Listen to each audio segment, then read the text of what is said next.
আসসালামু আলাইকুম রহমতুল্লাহি ওবরকাতুহু। সম্মানিত দর্শক,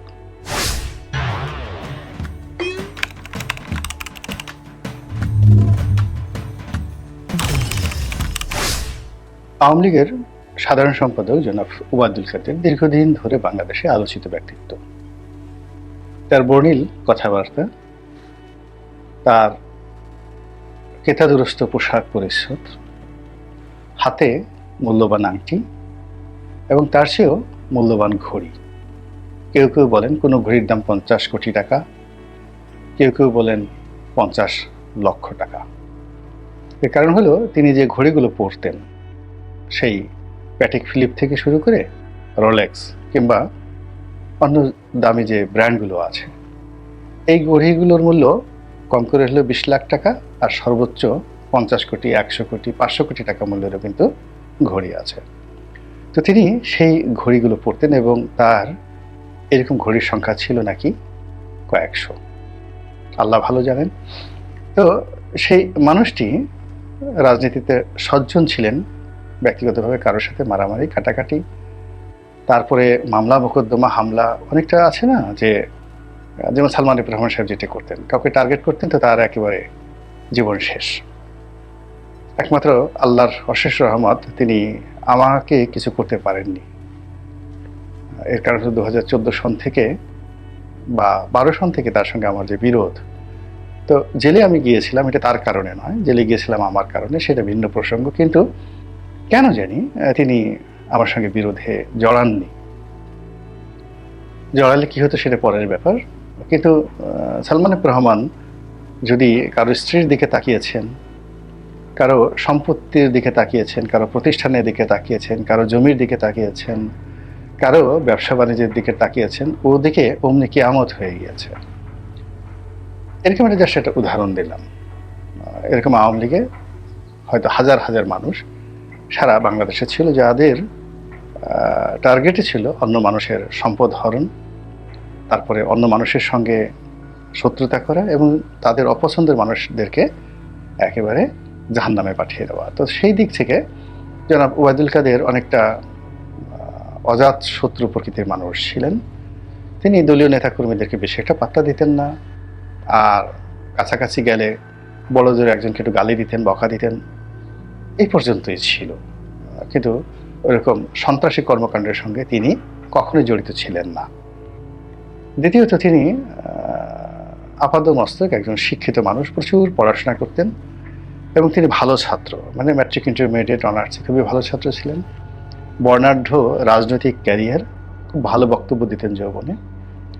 তারপর সৌভাগ্যবান, তিনি বসে থেকেছেন বেশিরভাগ সময়টিতে, কিন্তু প্রকৃতি তাকে সুযোগ করে দিয়েছে। সেই সুযোগের বরপুত্র হিসেবে তিনি আওয়ামী লীগের মতো একটা বড় দলে সাধারণ সম্পাদক ছিলেন এবং এই দলের সবচেয়ে গুরুত্বপূর্ণ মন্ত্রিত্বের পদটি দীর্ঘদিন ধরে তিনি তার দখলে রেখেছিলেন, যদিও শেখ হাসিনার সঙ্গে তার ব্যক্তিগত সম্পর্ক কোনো কালেই ভালো ছিল না।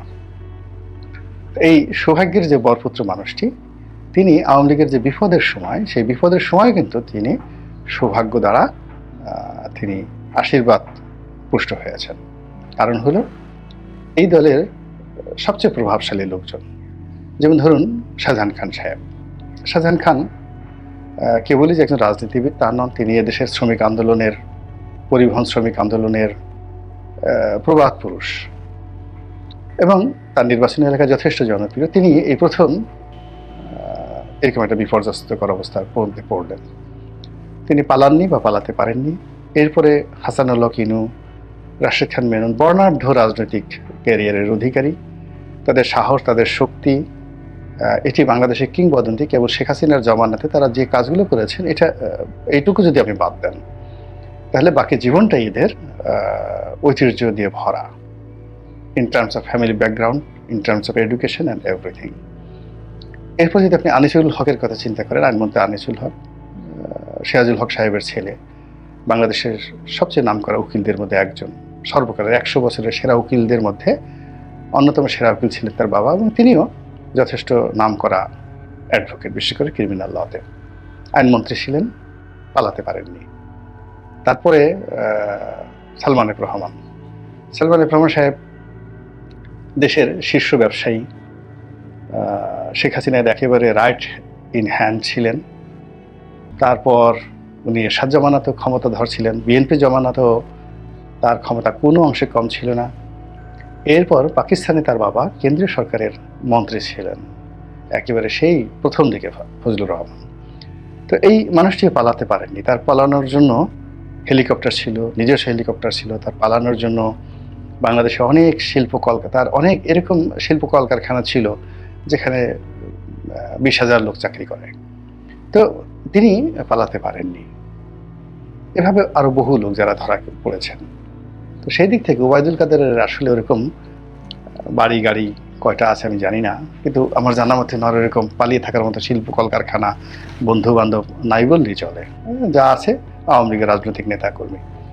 তারপর তিনি একটা মধ্যবিত্ত পরিবার থেকে এসেছেন, ফলে গ্লোবালি যে একটা অ্যারিস্টোক্রেসি রয়েছে সেটা তার মধ্যে নেই।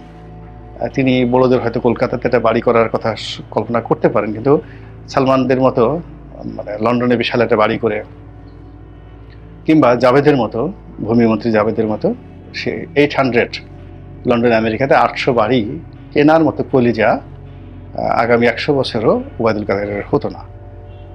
তো সেই ওবায়দুল কাদের সে যে সৌভাগ্যের বরপুত্র, তা প্রমাণ পাওয়া গেল যে তিনি বাংলাদেশে নাকি 3 মাস ছিলেন জামাই আদরে। এখন সবাই কানাঘুষা করছেন, কোথায় ছিলেন, কার বাড়িতে ছিলেন, কার ঘরে ছিলেন, কোন লোকেশনে ছিলেন, কার জিম্মায় ছিলেন, তাকে কারা পেট্রোনাইজ করছে, এবং এগুলো নিয়ে নানা রকম গুজব ছড়িয়ে পড়েছে। এবং বাংলাদেশে একটি অ্যাপেক্স কোর্ট, বড় কোর্ট, সেটা হলো এই যে যুদ্ধাপরাধীদের বিচার করার যে আদালত, আইসিটি, তো সেই কোর্ট থেকে সরকার প্রতি কারণ দর্শানোর নোটিশ জারি হয়েছে যে ওবায়দুল কাদের কি করে পালিয়ে গেলেন। তো আমরা জেনেছিলাম যে ওবায়দুল কাদের বাংলাদেশে আছেন, তিনি খুবই অসুস্থ, আগের থেকে অসুস্থ, তিনি হয়তো মরে গেছেন, তার লাশ ডিপ ফ্রিজে রাখা হয়েছে, এরকম একটা খবর কিন্তু ছড়িয়ে পড়েছিল। এবং আমিও একটা ইঙ্গিত দিয়েছিলাম একটা, যাকে বলা হয়, ভিডিওতে। তারপর আমরা মনে করেছিলাম তিনি প্রথম দফাতে ভারতে গিয়েছেন এক গ্রুপ, সেখানে তিনি নিরাপদ আছেন। কিন্তু তিনি একেবারে নিরাপদে বাংলাদেশে 3টি মাস ছিলেন, এটি কিন্তু রীতিমতো লোমহর্ষক, ভয়াবহ একটি সংবাদ।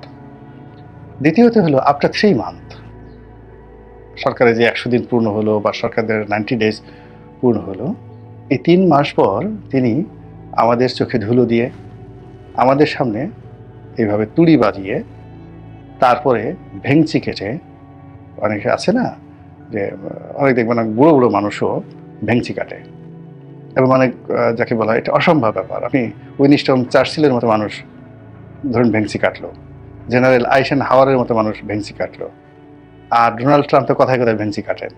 মানে বাচ্চারা যেভাবে দেখেন না, ওই যে জিব্বা বের করে ভেঙ্গায়, দাঁত কিরমির কিরমির করে, মানে তার অন্য প্রতিপক্ষকে ছোট করার জন্য মানে ভেংচি কাটে, এরকম ভেংচি কাটা।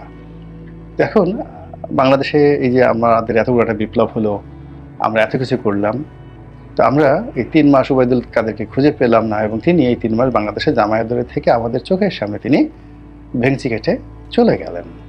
এটা আমরা যারা এই আন্দোলনের পক্ষের শক্তি মনে করি আমাদের জন্য অবমাননাকর এবং অসম্মানজনক। তো যাই হোক, বাস্তবতা হলো তিনি ছিলেন, এবং তিনি আরও বাস্তবতা হলো তিনি এখান থেকে নিরাপদে চলে গিয়েছেন দিল্লিতে অথবা কলকাতাতে। এর দ্বারা কি বোঝায়? অর্থাৎ তাকে যারা নিয়েছে, নিঃসন্দেহে এখানে দিল্লি আরও স্পষ্ট করে বললে তাদের গোয়েন্দা সংস্থা র এটা নেপথ্যের কারিগর ছিল। তারা অত্যন্ত ম্যাটিকুলাসলি অঙ্ক কষে কষে কষে কষে এই ওবায়দুল কাদেরকে তারা বাঁচিয়ে রেখেছেন, এবং তাদের প্রয়োজনে তারা ওবায়দুল কাদেরকে নিয়ে গেছেন। যদি ওবায়দুল কাদেরকে নিয়ে তাদের কোনো প্ল্যান না থাকতো, আওয়ামী লীগকে নিয়ে তাদের কোনো পরিকল্পনা না থাকতো, তারা কোনো অবস্থাতেই নিতেন না। এখানে বোঝার চেষ্টা করুন যে বাংলাদেশে কিছু লোক তাকে পাঠানোর জন্য যারা দরজা খুলে দিয়েছে, তারা হয় বাধ্য হয়েছে অথবা টাকা পয়সার দ্বারা লোহাতুর হয়েছে। তাহলে আমরা আলোচনাটা এভাবে চলে আসি, যদি ওবায়দুল কাদের ভারতে গিয়ে থাকেন বা গিয়েছেন, এই বাস্তবতা মেনে নিলে তাকে ভারত আসলে নিয়েছে, আহ্বান করে নিয়েছে। কেন নিয়েছে? এর কারণ হলো ওবায়দুল কাদেরকে দিয়ে তারা এমন কিছু করাতে চায়, বা ওবায়দুল কাদেরকে বাংলাদেশে আবার তারা ফেরত পাঠাতে চায়, তাদের প্রতিনিধি রূপে রাজনীতিতে আওয়ামী লীগকে পুনর্বাসিত করতে। এতে কোনো সন্দেহ নেই। ২ নম্বর হলো যে এখন এই বাংলাদেশে এমন অনেকে আছেন যারা ভারতের কথায় চলছেন, ভারতের এজেন্ট হিসেবে কাজ করছেন, রয়ের এজেন্ট হিসেবে কাজ করছেন, এবং এই লোকগুলোর স্পর্ধা, সাহস এতটা বেশি যে তারা ওবায়দুল কাদের সাহেবের মতো মানুষকে লুকিয়ে রাখতে পারেন। আবার সেই তাদের হুকুমদাতা অর্থাৎ রয়ের হুকুমে তারা তাকে জামায় আদর করে, মাথায় করে নিজেরা সীমান্ত পর্যন্ত নিয়ে তারা কলকাতাতে, আগরতলাতে বা অন্য কোনো সীমান্তের উপরে তাদেরকে পৌঁছে দিতে পারেন। তো কাজে এই যে ওবায়দুল কাদের যে বিষয়টি, তিনি কেবল ৩ মাস পালিয়েছিলেন এটাই খবর নয়, কিংবা তিনি নিরাপদে ভারতে গেছেন এটাই খবর নয়। তো এখন বাস্তবতা হলো যে আমরা যারা এই আবরার হওয়ার চেষ্টা করেছি বা করে যাচ্ছি, যদি এই জমানাতে এসে ওবায়দুল কাদেরকে এইভাবে এখান থেকে নিরাপদে সরিয়ে নেওয়া যেতে পারে, তাহলে ২ দিন পরে জেলখানা থেকে আনিসুল হক যে যাবেন না, বা ২ দিন পরে যে সালমান এফ রহমানকে হঠাৎ লন্ডনে দেখা যাবে না, বলেন তো এটার গ্যারান্টিটা কি? আমি তো এটার কোনো গ্যারান্টি দেখছি না।